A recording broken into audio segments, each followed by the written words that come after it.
O título da mensagem é Esteja Preparado. Será que você está se preparando para aquilo que você tem orado? Será? Ou você só pede e não está se preparando para receber? Será que quando você pede com tamanha fé que você já está se monitorando? Você já está se capacitando, preparando a sua vida para aquilo que vai chegar? Porque tem parte que é Deus que faz, mas tem parte que somos nós. Então, por isso, o título é Esteja Preparado. Nós vamos abrir as nossas Bíblias lá em Provérbios 4, no verso 18.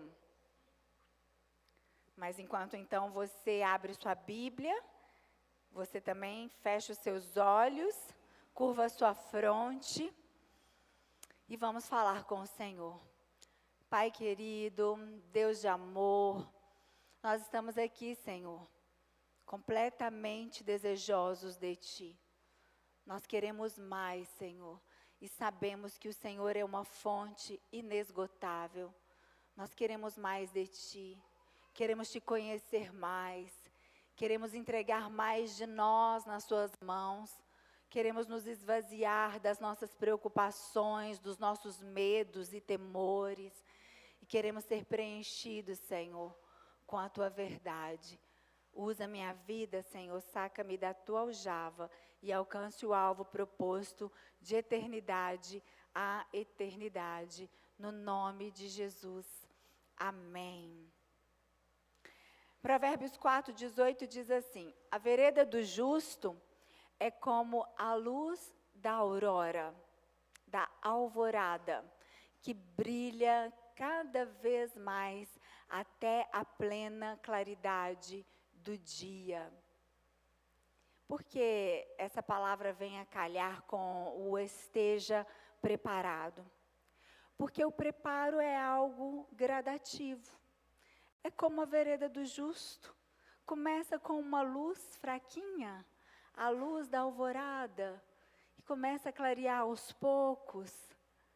Sabe por que é assim, queridos? Por que já não é de uma vez um luzeiro? Porque a luz de uma vez, o que fez com o apóstolo Paulo no caminho de Damasco? O cegou. E há uma expressão que é: a natureza não dá saltos. E de fato, o Senhor, Ele trabalha através de processo, é de passo a passo, é de fé em fé, é de glória em glória. E talvez para nós, nessa geração, isso está mais difícil do que para as gerações antigas. Porque tudo na nossa geração é muito rápido. Você tem dúvida sobre alguma situação, você vai logo e já sana a sua dúvida, num clique de um site. Você precisa de algo, você rapidamente compra. E não demora muito, já está na sua casa. Nós não temos mais a prática da espera, porque as coisas ficaram bem imediatas.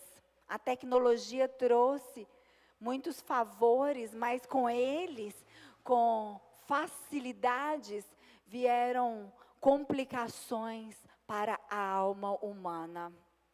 Porque Deus nos fez como a obra-prima da criação, o primor da criação. Mas toda a criação, os céus, a terra e tudo que existe tem as digitais do Senhor. Ele deixou a marca registrada dele. Então, a natureza não dá saltos, e em latim a expressão é natura non facit saltus. Ao observar a criação de Deus, você chega à conclusão que há uma ordem, uma sequência na evolução das coisas. E não, eu não estou falando de Darwin, eu não estou falando da teoria da evolução. Eu estou falando da criação, a criação de Deus.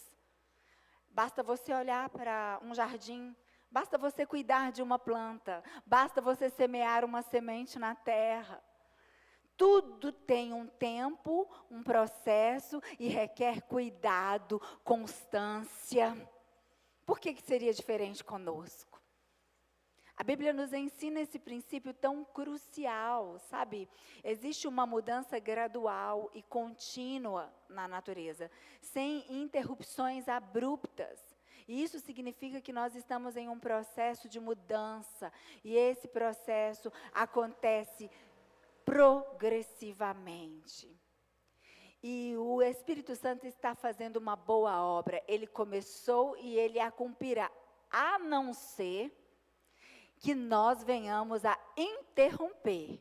Ele começou e a cumprirá. É uma promessa do Senhor. Mas você tem potencial para interromper.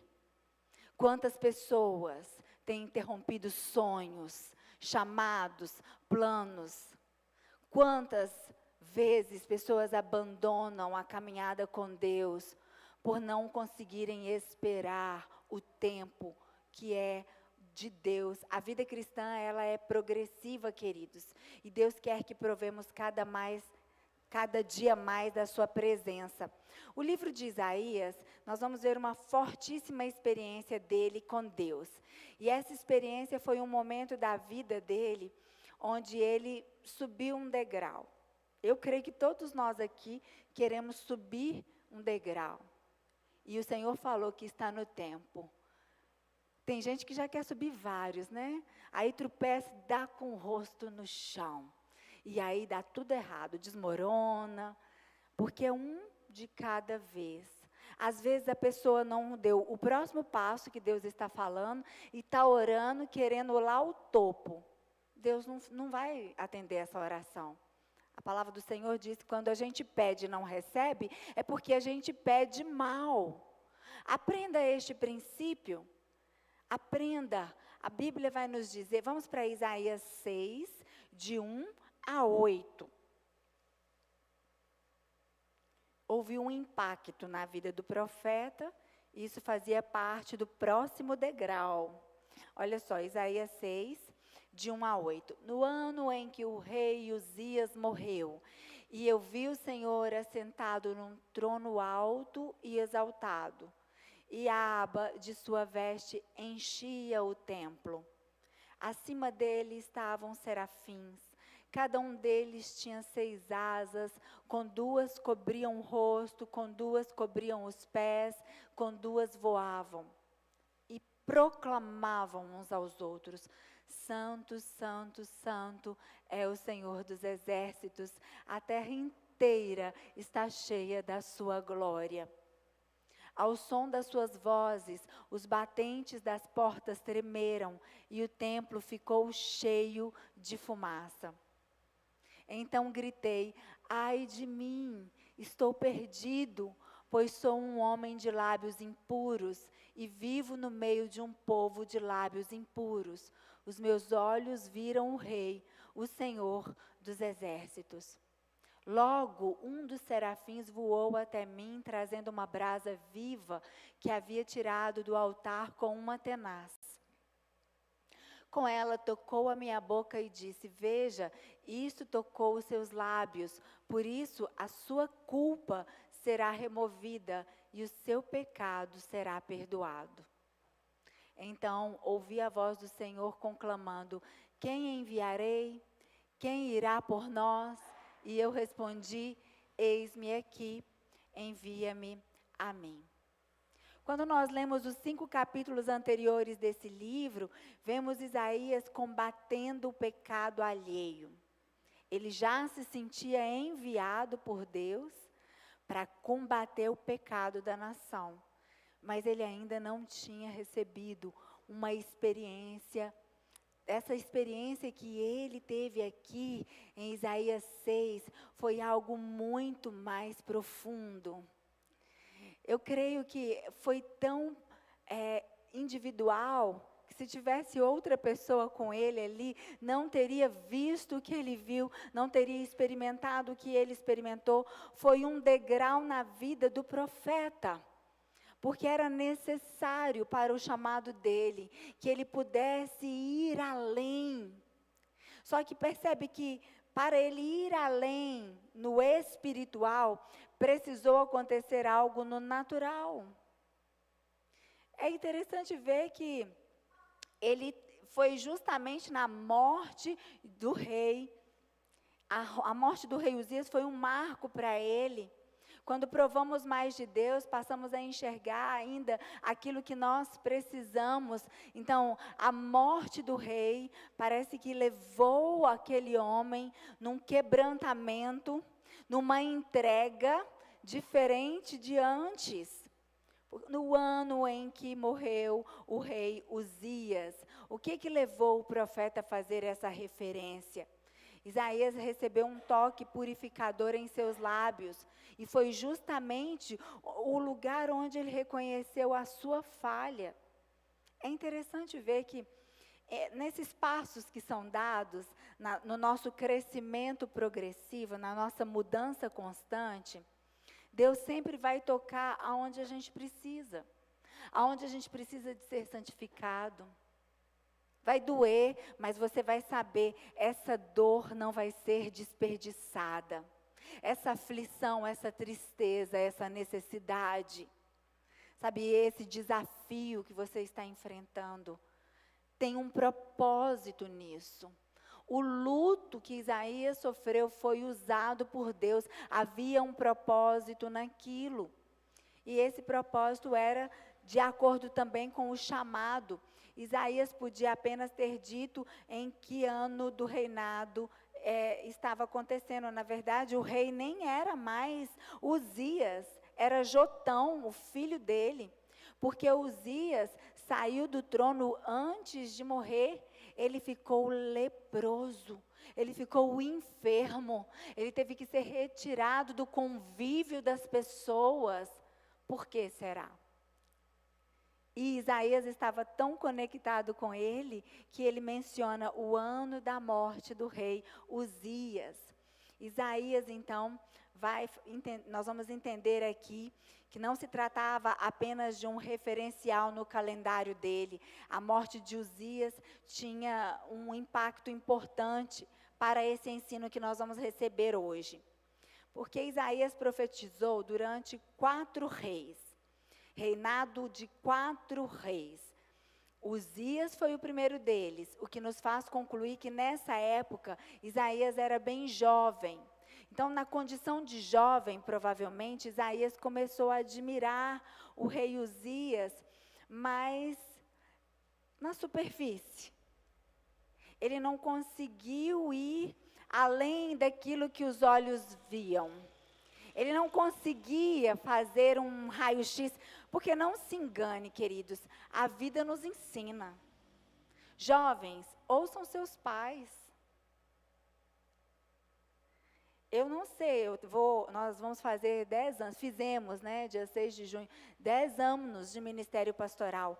Eu não conheço um casamento bem-sucedido que foi realizado à revelia dos pais.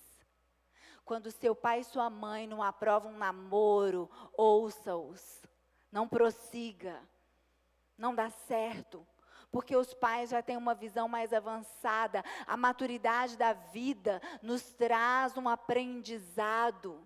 Então é bom que os mais novos escutem os mais velhos, principalmente os filhos escutem seus pais, porque é princípio bíblico. Mas Isaías achava o rei Uzias quase que um exemplo para ele, Há um princípio aqui, porque Uzias vai nos dar uma figura muito comum para nós nos nossos dias. Sim, o hábito humano de se querer usar a Deus. Uzias representa isso, sabia? O hábito egoísta do ser humano caído, de querer usar a Deus para aliviar os seus pesos, para resolver seus problemas, mas somente para isso.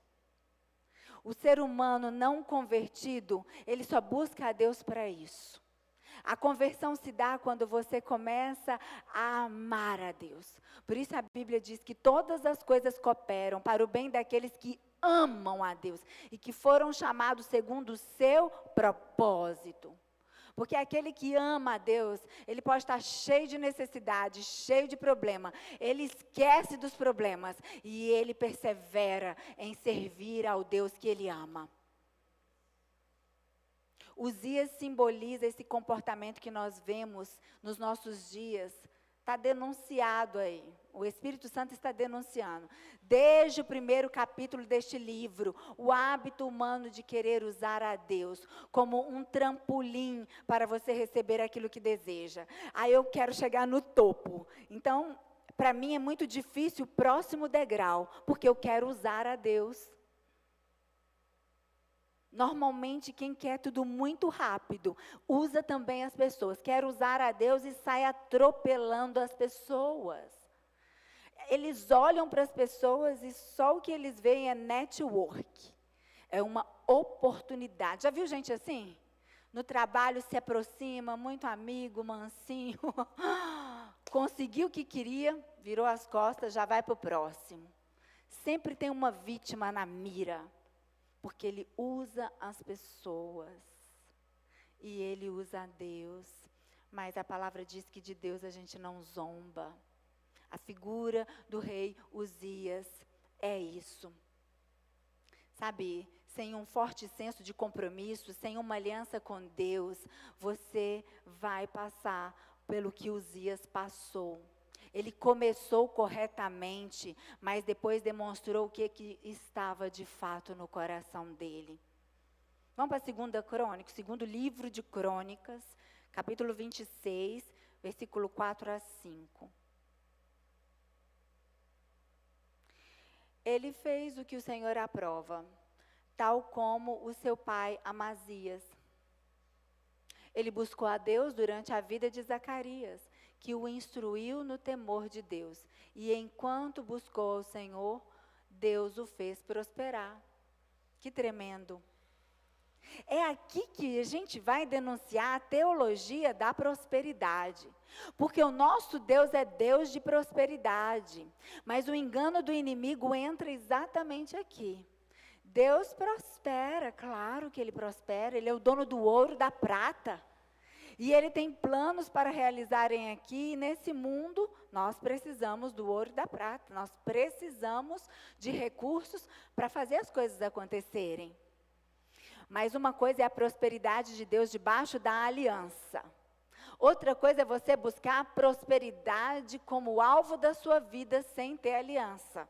Busca a Deus para ter prosperidade, mas sem ter aliança. A teologia da prosperidade é isso.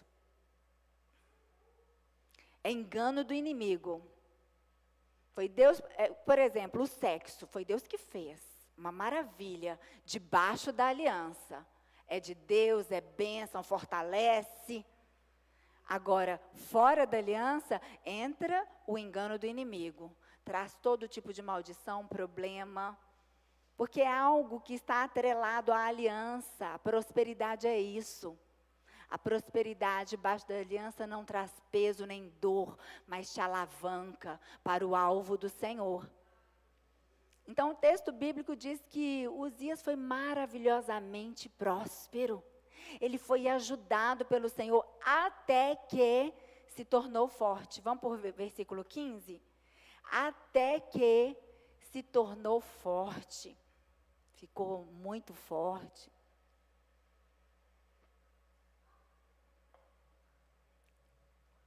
Então, logo Uzias alcançou o sucesso, Deus se tornou descartável para ele.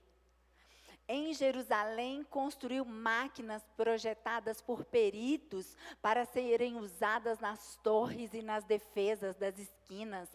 Máquinas que atiravam flechas e grandes pedras. Ele foi extraordinariamente ajudado e assim se tornou muito poderoso. E a sua fama se espalhou para longe. E essa foi a sua ruína. Não está ali não, mas a gente já pode falar que a gente sabe o final da história. Essa foi a ruína de Uzias. O rei Uzias, se ele tivesse ficado... Sabia que às vezes Tem pessoas que não chegam no topo da prosperidade e ela precisa glorificar a Deus, porque ela estando na média, ela vai continuar no caminho até o fim.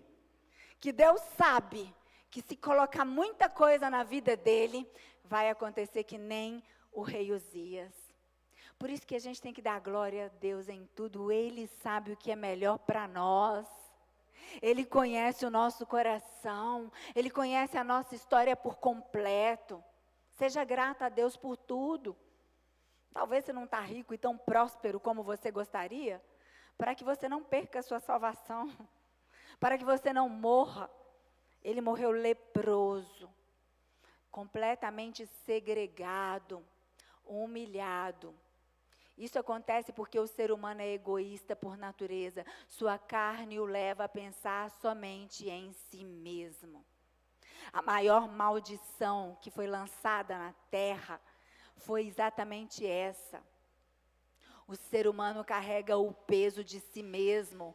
O peso do pecado quer dizer que nós carregamos o peso e as mazelas de um ego. Muitos podem dizer, o pecado de Adão, eu estou pagando, que injustiça. Não, não é o pecado de Adão. É o seu mesmo. É só você se propor nunca mais pecar. Consegue? A cruz pesada que caiu sobre a humanidade, caiu sobre todos nós. Todos foram destituídos da glória, porque todos pecaram. Só Jesus que não. Mas precisou nascer da Virgem e do poder do Espírito, sem a semente do homem. E Ele veio e Ele nos mostrou o caminho que nós também podemos passar por Ele. Nesse caminho nós vamos ter que negar a si mesmo e pegar a nossa cruz. A cruz que ninguém podia carregar, Ele levou sobre si. O peso cósmico do pecado, a morte eterna. Aquilo que todos nós estávamos condenados, Ele levou sobre si. Agora não se engane, ainda tem uma cruz. E essa cruz significa, todo dia você tem que ir degrau por degrau. Aguenta os dias que você se sente vazio. Eu também me sinto. E eu sei que Ele habita dentro de mim, mas ainda existe um conflito, uma batalha. Aguenta os dias que você não está se sentindo bem para fazer nada, mesmo assim levante-se por fé e faça. Prossiga, a sua cruz significa isso.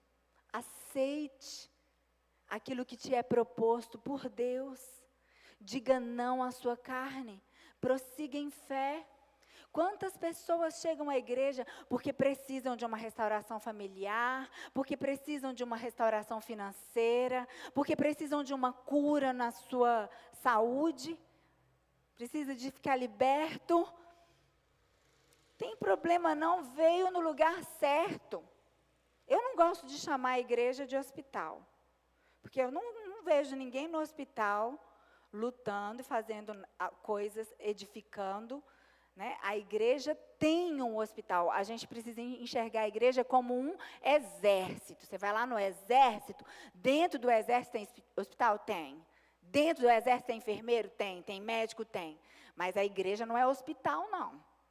Tem gente sarada em nome de Jesus. Precisamos de curados, sarados, maduros, para mão no arado. E estes vão cuidar dos que vão chegando, tudo estrupiado.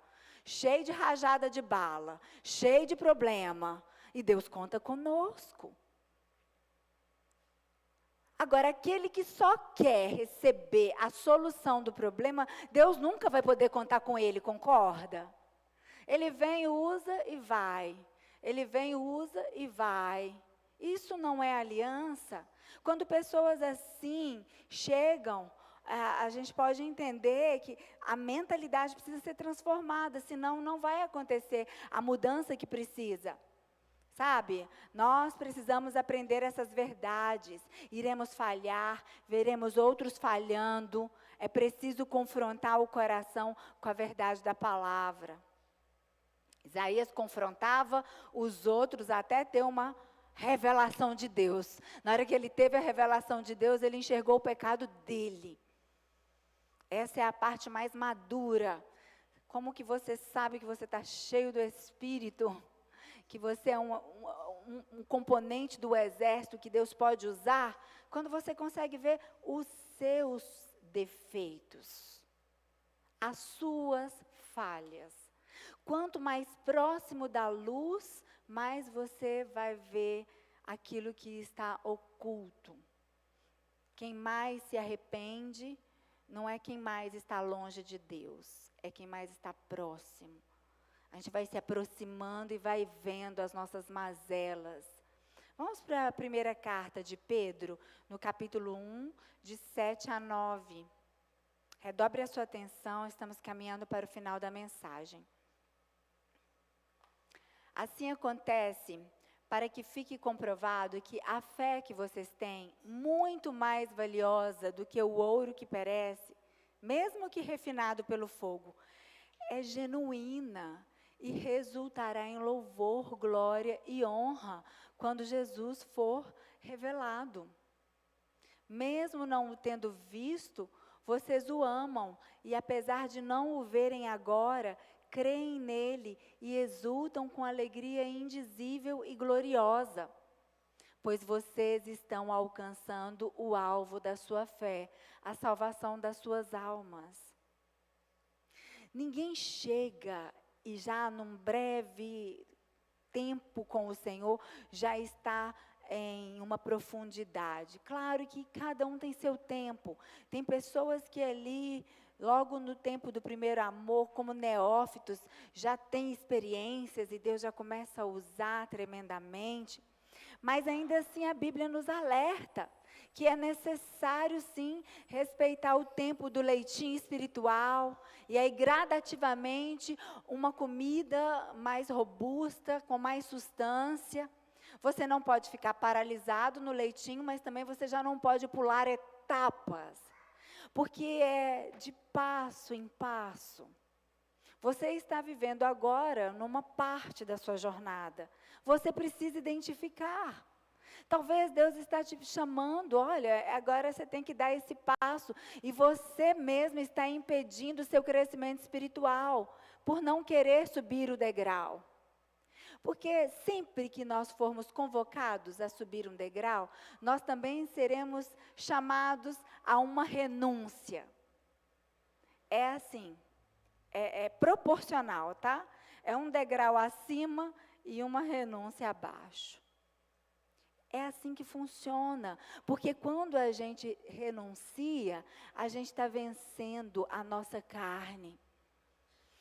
Talvez você vai pensar que aquilo que você tem que renunciar tem mais valor do que realmente tem. A nossa fé é mais valiosa do que o ouro. Acabamos de ler. E olha, queridos, que o grama do ouro está mais de R$600, hein? Pense bem, a sua fé é valiosa. O que você está passando agora é necessário para que você cresça, para que você avance, para que você não esmoreça. Aquilo que você está querendo correr, que você está pedindo a Deus, você ficar livre, Deus está falando, não, eu quero que você renuncie. Eu quero que você aprenda a lidar com isso. Eu vou tratar com você através dessa situação. E só se a gente aprender essa verdade, a gente passa de fase. Mas Uzias não passou. Vamos para o segundo livro de Crônicas, 26, 16. O rei Uzias é um símbolo do que é a autossuficiência, a ingratidão, o orgulho. O que tudo isso pode fazer com uma pessoa? Olha o que diz a palavra. Entretanto, depois que Uzias se tornou poderoso, o seu orgulho provocou a sua queda. Ele foi infiel ao Senhor, o seu Deus, e entrou no templo do Senhor para queimar incenso no altar de incenso. Ele atropelou as coisas. O orgulho, se Deus dá aquilo que a gente pede, sem a gente estar preparado, a gente dá um tiro no pé. A gente mesmo abre a cova e pula nela. Quantas pessoas estão abrindo a própria sepultura por não dar ouvido à voz do Espírito? Quem disse que você é bom para fazer o projeto da sua vida? Quem disse que você é bom, que esse seu plano aí, ó, vai dar certo, é eficaz? Você já mediu para lá e para cá, já testou, já estudou, mas Deus está remexendo tudo e está dizendo, eu tenho algo melhor. Quero saber se você vai confiar. Quero saber se você tem fé para confiar. Somente quando Uzias morre é que Isaías vê o Rei da Glória. Para nós isso também tem um simbolismo. Todos nós carregamos um Uzias dentro de nós. Você não precisa olhar para o lado e achar que eu estou falando com o seu irmão. É com você mesmo. Falou comigo primeiro essa palavra. Tem um Uzias aqui dentro. E ele precisa morrer todos os dias. Fala que não. Fala que você não gosta de uma meritocracia. Quando você realmente faz alguma coisa excelente. Não é bom receber o reconhecimento? Mas Deus, para os seus, Ele diz, não, isso aí é pouco. Café pequeno. Se quer me conhecer, negue-se a si mesmo. Seja humilde. Seja simples. Não queira mostrar seus troféus. Não queira os altares da terra. Não dispute, não entra na disputa deste mundo. Você está em algum racha? Não sei não, mas eu acho que tem alguém aqui passando por alguma situação aí, não sei se na justiça. É difícil falar dessas coisas, né, queridos? Porque a vida no mundo, a gente tem, eu trabalho com direito. Cada um querendo o seu canto, vai esticando a corda, cada um puxando para o seu lado. Mas aí Deus vai falando com a gente, eu tenho algo diferente para você. No meio da igreja nós estamos vendo irmão levando irmão na justiça. O Uzias não morreu.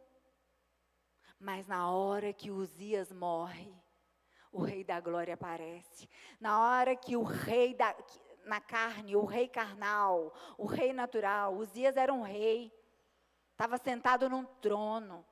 Na hora que ele morre dentro de nós, o Rei da Glória cresce, os planos dele aparecem, a vida sobrenatural engrandece, você começa a viver coisas que este mundo não pode te dar. Vitórias que você não vai conseguir conquistar na força do seu braço, mas Deus vai te dar. Mas Uzias tem que morrer. E como é que Uzias morre? A Bíblia nos mostra claramente que o Senhor mesmo feriu a Uzias com a lepra. Mas só aconteceu depois que os sacerdotes o resistiram. Lembra da pregação sobre reino de sacerdotes? Nós vamos começar um tempo, novamente o 100 por 1 para os homens, o entre elas, já está na pauta, na agenda da Missão Life. E vai ser exatamente esse tipo de tratamento. Para tratar a alma, para conduzir-nos ao arrependimento, para virarmos chaves. Uzias morre quando o sacerdote o resiste. Você é sacerdote do Senhor e você precisa resistir à sua carne, resistir ao diabo, porque nem tudo que nos prejudica vem do diabo. Tem coisa que nos prejudica que vem de nós mesmos. Aquela carne que não converte, aquele temperamento difícil, aquela dificuldade de lidar em família, aquela dificuldade de vencer as situações mais delicadas. É só morrer Uzias. É matar Uzias todos os dias. Quando percebemos essa atitude de Uzias em nossas vidas, nós devemos nos opor fortemente a ela. Somos o santuário de Deus e também o sacerdócio instituído por Ele para cuidar do santuário. É você quem cuida de você. O Senhor ferirá Uzias de morte. E não há morte instantânea para ele, sabia? É um processo. Como seria bom, né? Num culto, a gente tem muito isso. Quando tem a conferência, a gente gosta dos congressos. É muito gostoso e faz parte da igreja. Mas a gente não pode viver dependente de congresso e conferência. Achando que a vida, você vai entrar num congresso e vai sair, sua vida mudou. Não é assim, não. Lembra sempre dessa expressão, a natureza não dá saltos.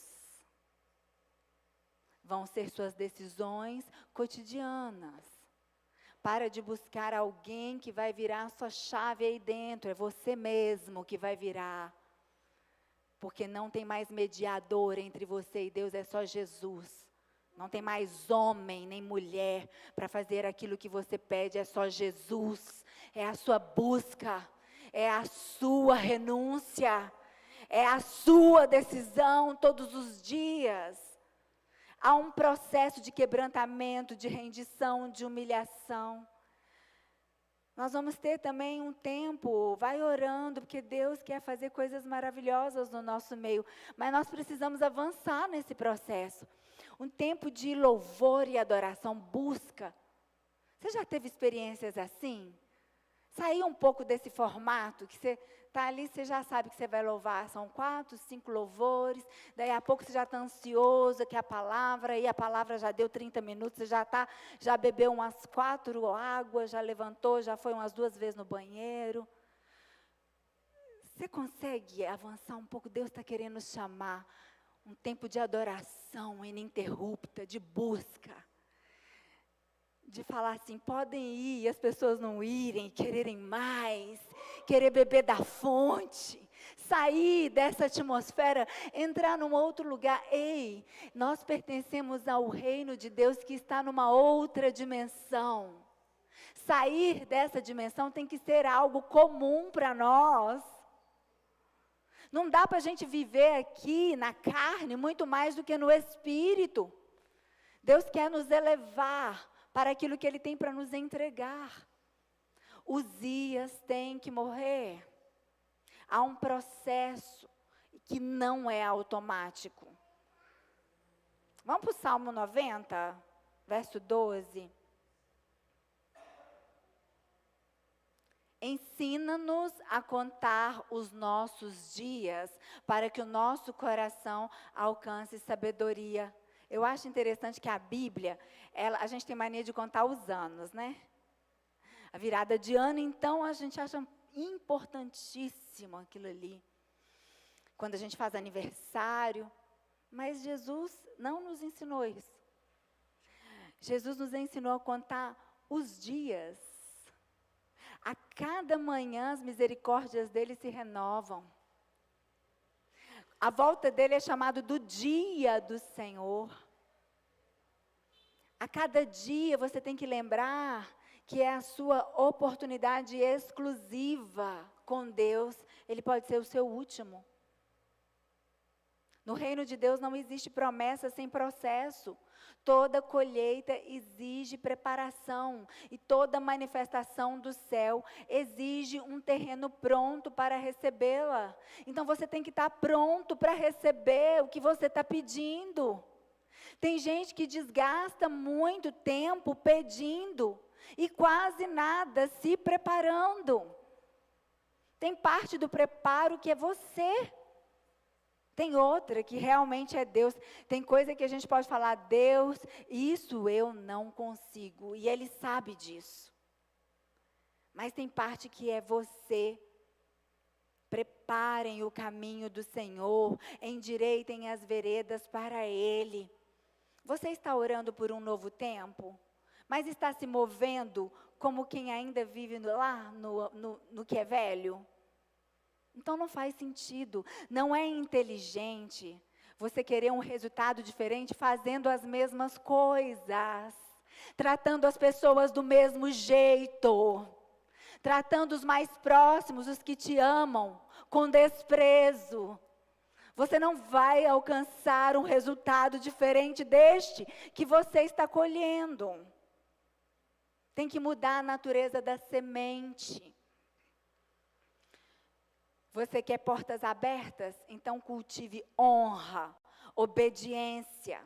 Você quer mais de Deus? Então prove fidelidade no pouco que Ele está te dando. Vai chegar mais. Mas passa pelo princípio, passa pelo degrau. Obediência, honra, tudo isso é princípio. Fidelidade, paciência. Vamos para Josué. Josué 3, 5. E essa é a última passagem que nós vamos estar lendo. Disse Josué ao povo: santifiquem-se, pois amanhã o Senhor fará maravilhas entre vocês. Tem que buscar a santidade. Tem que mudar algumas coisas. Tem que alinhar a vida. Saiba você que Deus, Ele realiza sim. Ele continua sendo Deus. A atmosfera do reino é poder, queridos. O que é esse mundo diante do reino de Deus? É nada, é sombra. Você atravessa os portais eternos e toca no trono de glória em oração. Você entende o poder que você carrega? Mas você nem para orar, porque você não crê. Você não dá valor, de fato, a isso. As pessoas te falam, entra aqui, sai aqui. Você até vai à igreja, sai, entra e sai. Mas você ainda não entendeu. Agora, o dia que você entender, o dia que o rei Uzias morreu, Isaías viu a glória e tudo mudou na história dele. Ele foi tocado pelo fogo do altar. E Deus quer tocar em você também com esse fogo, com esse dínamo que transforma, que te purifica. A pergunta de hoje é: o que é que você está fazendo para se preparar para o que você está pedindo a Deus? Antes da promessa, Deus sempre chama para o preparo. Antes da multiplicação, Ele manda assentar a multidão. Antes da travessia, Ele ordena a santificação. Antes da manifestação, Ele envia a voz do que clama no deserto. Pelo que você está orando? E você está se preparando? Porque quando a promessa chegar, vai ser tarde demais para improvisar. E você veio aqui para ouvir, a promessa está prestes a chegar. Quem está de improviso vai ficar sem. Quem está se preparando vai receber mais de Deus. Ele não derrama, não despeja vinho novo em odre velho. Ser um odre novo depende também de você, de ir entendendo o que Deus está te falando. E vai dizendo a Ele: amém, eu entendi. Hoje eu entendi, Senhor. Volta para casa hoje dizendo: ô Senhor, hoje eu entendi. O próximo passo. Porque às vezes é muito fácil. Você já viu pessoas que querem mudar o mundo, mas ela não consegue mudar dentro de casa. Coisas pequenas. Ela não consegue mudar a forma como ela trata as pessoas. Ela não consegue mudar o relacionamento dela com o vizinho, com o irmão da igreja.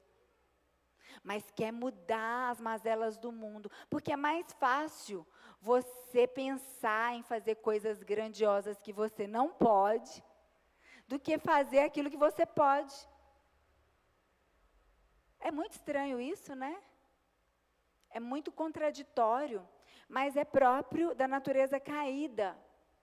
A contradição, ela é própria do homem caído. Mas a nova natureza, no espírito, ela é coerente. Aquilo que você fala, você vive, há poder nisso. Se você ainda não vive, não sai pregando para ninguém isso. Porque a palavra do Senhor também diz que com o mesmo rigor que você julgas, você será julgado. Meu Deus, nós queremos mais. Tudo que Ele está fazendo, somos desejosos deste derramar. Mas Ele só está dizendo, Ele está anunciando: preparai o caminho. Amém.